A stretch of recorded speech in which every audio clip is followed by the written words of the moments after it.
Hola, bienvenido a una emisión más de la clase de física con el profesor Nicolás Torres Brauer. El día de hoy, nuestro tema será la suma de vectores por componentes. Las consideraciones previas que haremos para este método son básicamente tres. Primero, hay que entender que este método se basa en el hecho de que si nos dan un vector para sumar, este vector puede ser separado en dos componentes. ¿Qué significan esas dos componentes? Bueno, son dos vectores, uno sobre el eje X y el otro sobre el eje Y, que si los sumo, obtendré el vector original. Es como decir, las componentes del número 10 son 7 y 3. Si yo sumo 7 y 3, obtengo el 10 de nuevo. Me conviene que las componentes que yo obtenga estén sobre el eje X y sobre el eje Y, porque de esta forma todas las componentes que yo calcule serán colineales y por lo tanto podrán ser sumadas de una forma muy sencilla. La segunda consideración, que es muy importante también porque distingue la potencia del método, es que este método sirve para sumar cualquier cantidad de vectores. Al contrario del método analítico, que tiene una limitación y solo puede sumar dos vectores a la vez, en este método yo puedo sumar cualquier cantidad de vectores que me venga en gana. Y por último, tengo que hacer la consideración de que las componentes que serán calculadas como está en pantalla con las fórmulas vector en X o componente en X es el vector original por el coseno del ángulo o de su dirección, y la componente en Y será el vector original por el seno de su dirección. Eventualmente tendrán que ser sumadas todas las X con las X, todas las Y con las Y, porque como les dije son colineales, y tendrán que ser reintegradas en un solo vector. Esta consideración habla sobre la metodología. Hay que entenderlo. Yo primero separo cada vector en dos componentes, luego sumo las dos componentes por separado, todas las X con las X, todas las Y con las Y, y finalmente me quedo con dos respuestas. Estas dos respuestas serán la resultante en X y la resultante en Y. Pero cuando yo sumo vectores, yo espero encontrar una sola magnitud y un solo ángulo.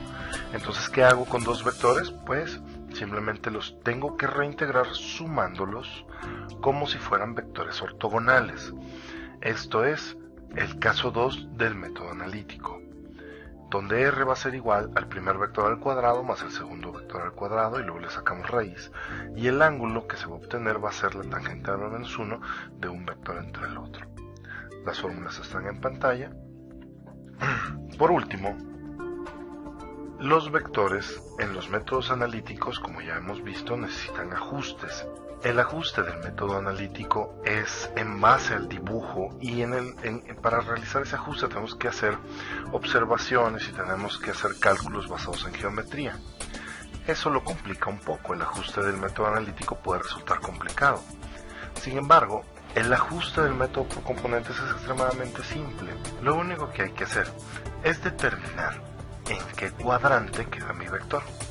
Como se puede ver en pantalla, existen 4 cuadrantes que son distinguibles por sus signos.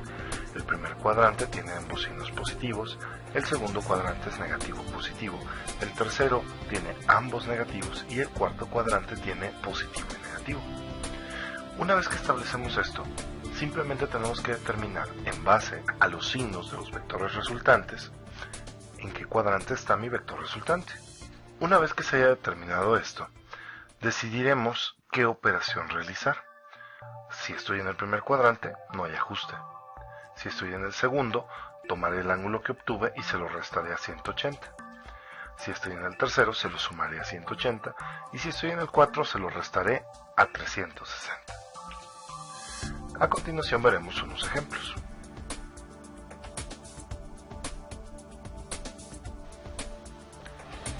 El ejemplo del método por componentes lo realizaremos con dos vectores que ya habíamos utilizado en un ejemplo de método analítico.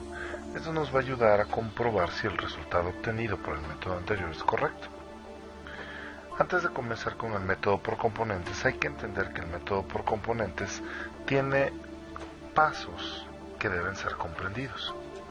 Para empezar, todo vector, absolutamente todo vector que se encuentre en cualquier plano cartesiano puede ser descompuesto en componentes. Estas componentes pueden o no estar apegadas a los ejes del plano, pero a nosotros nos conviene considerar las componentes que sí lo están. Es decir, si yo tengo un vector llamado A, existen dos vectores tales que uno existe sobre el eje X y el otro existe sobre el eje Y, y que si yo los sumara obtendría el vector A de regreso. Este se llama vector A en X y este es el vector A en Y. ¿Cómo se pueden calcular estos vectores?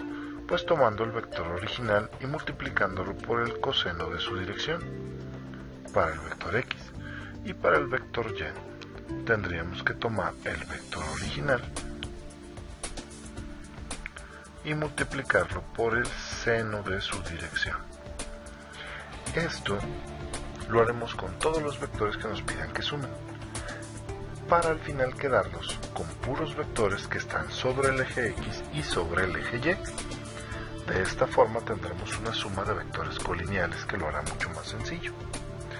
Entonces, el paso 1 consiste en calcular las componentes de todos los vectores: AX, AY, BX, BY.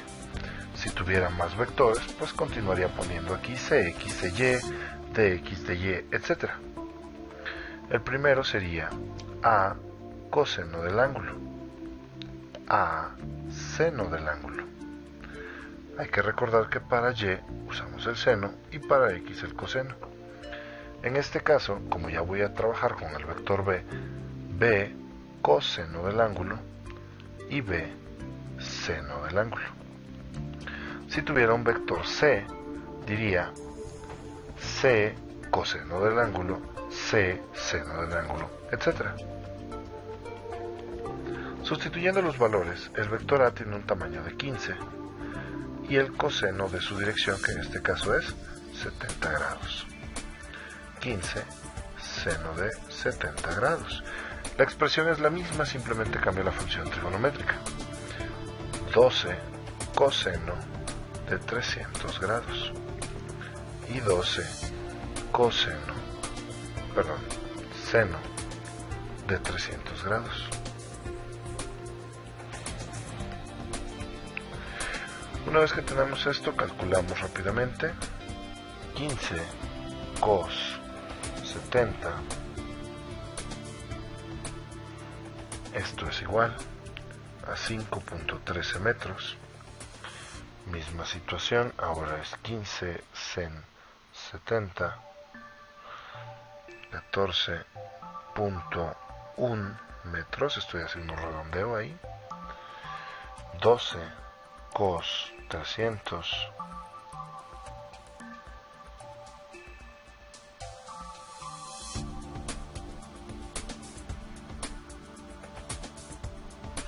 que me da 6, y 12 sen 300, que me da menos 10.4. Hay que ser muy respetuoso de los signos. Si me sale un signo negativo hay que dejarlo. Continuamos, paso número 2. El paso número 2 sería sumar los datos que están en X y los datos que están en Y. Para tener orden en este paso voy a hacer una tabla que de este lado va a ser A, B y R, mientras que en las columnas X y Y. Esto, insisto, puede no hacerse, pero la tabla me ayuda a mantener el orden. AX sería 5.13, AY sería 14.1, BX sería 6 y BY menos 10.4. Realizo las sumas. De este lado 5 y 6 son 11.13 y de este lado la resta 14.1 menos 10.4 me da 3.7. esto está en metros y esto también.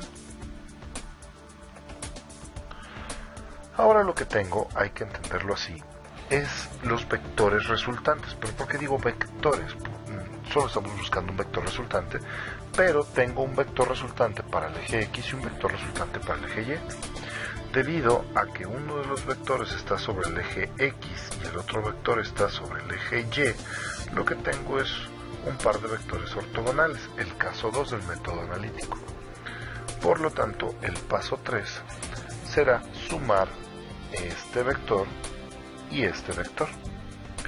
¿Cómo podemos sumar dos vectores ortogonales? Muy sencillo.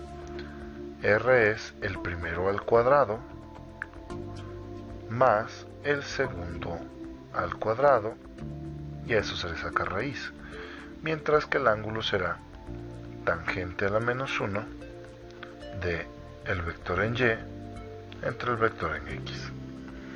Ya que tengo las fórmulas establecidas, simplemente sustituyo. Rx vale 11.13 al cuadrado más 3.7 al cuadrado y le saco raíz. 11.13 al cuadrado más 3.7 al cuadrado igual. Y ahora le saco raíz. El resultado es de 11.72 metros. El ángulo, otra vez simplemente sustituyo, tangente a la menos 1 de RY, que es 3.7 sobre 11.13 metros. Shift tangente, abro paréntesis, 3.7 entre 11.13, cierro el paréntesis, igual. Y el ángulo es de 18.38 grados. Resultante es igual 11.72, 18.38 grados.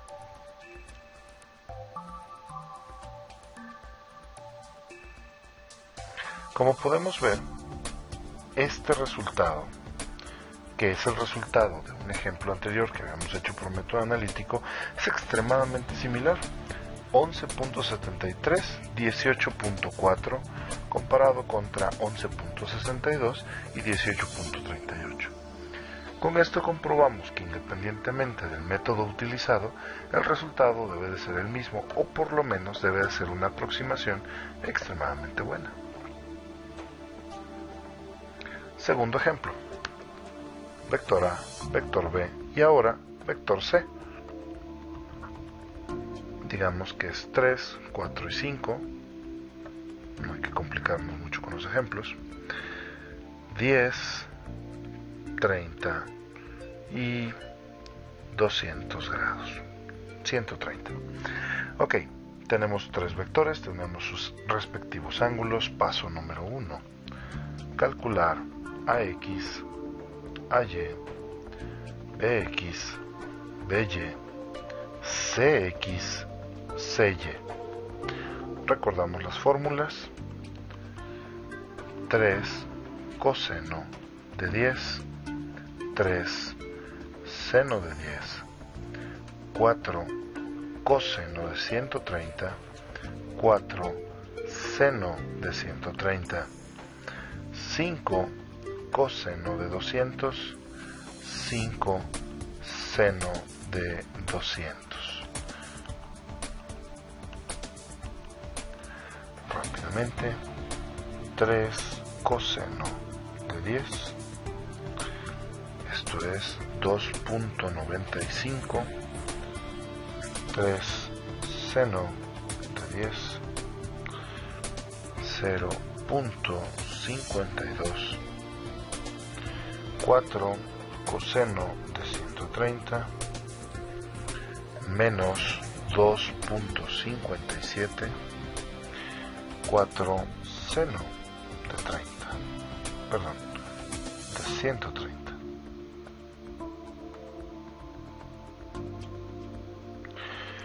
$3.06, 5 coseno de 200 menos 4.69. Observen el 8 que sigue después del 9. Vamos a tener que hacer un redondeo. Esto es 4.70. Y por último, 5 seno de 200 menos 1.71.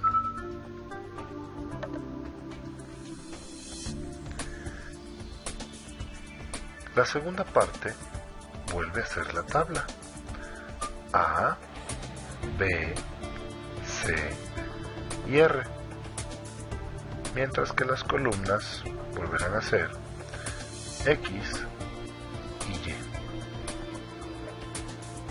Insisto, esta tabla no es obligatoria, pero resulta de mucha ayuda. 2.95, 0.52, menos 2.57, 3.06, menos 4.70 y menos 1.71. ¿Qué es lo que hay que hacer ahora? Pues simplemente sumar respetando los signos. 2.95 menos 2.57 menos 4.70. Esto es menos 4.32. De este lado tengo 0.52 más 3.06 menos 1.71. 1.87. Aquí tenemos un caso un poco diferente al anterior, porque este vector no estará en el primer cuadrante. ¿Cómo puedo saber en qué vector me está quedando mi vector resultante? Pues muy sencillo. Un vector que esté de este lado tendrá su signo positivo en X y un signo positivo en Y. ¿Por qué? Pues porque este es el lado positivo de Y y este es el lado positivo de X. Claramente aquí vemos que tenemos un signo negativo y un signo positivo. Por lo tanto, este vector no está en el primer cuadrante. ¿Dónde está? Muy fácil. Negativo en X, positivo en Y. Este vector tiene que estar de este lado. Segundo cuadrante requiere un ajuste.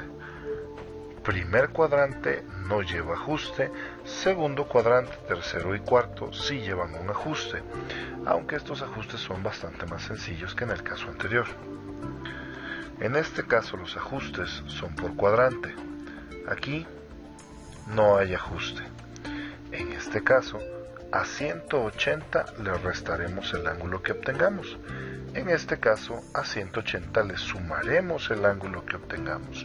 Y en este caso, a 360 le restaremos el ángulo que obtengamos.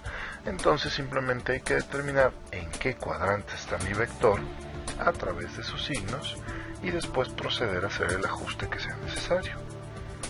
Continuamos, paso número 3, hacer la suma. R va a ser igual a la raíz de menos, esto lo voy a meter en paréntesis, 4.32 al cuadrado más 1.87 al cuadrado. El paréntesis es para evitar que este signo menos me cause conflictos. Luego, el ángulo va a ser tangente a la menos 1 de B entre A. Rápidamente, R es igual, abro un paréntesis, menos 4.32 al cuadrado más 1.87 al cuadrado, igual, y a esto le saco raíz. 4.70 metros.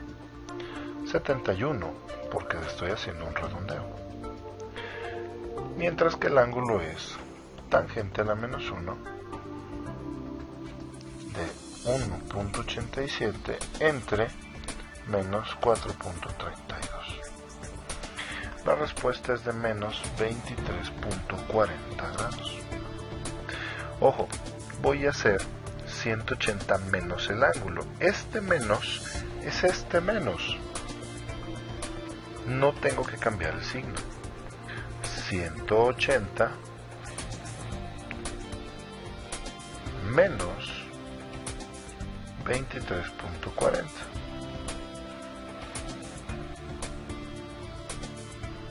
Esto es 156.6 grados. Y ya estoy listo para escribir la respuesta.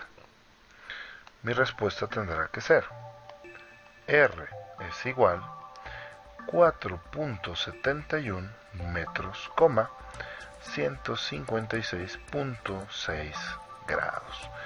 Y esto es el método por componentes. Es el más simple, yo sé que se ve muy largo, pero créanme, es el más simple y es el que vamos a estar utilizando a lo largo del curso. Así que, si bien es importante que conozcas todos los métodos, este es en el cual debes de ser especialista. Espero que la información contenida en este video les haya resultado simple y les sea útil en sus clases. Recuerden que pueden ver el video las veces que sean necesarias, hasta que comprendan los contenidos. Recuerden que pueden contactarme a través de mi correo electrónico o mi página de Facebook. Nos vemos en la próxima clase. Que tengas muy buen día.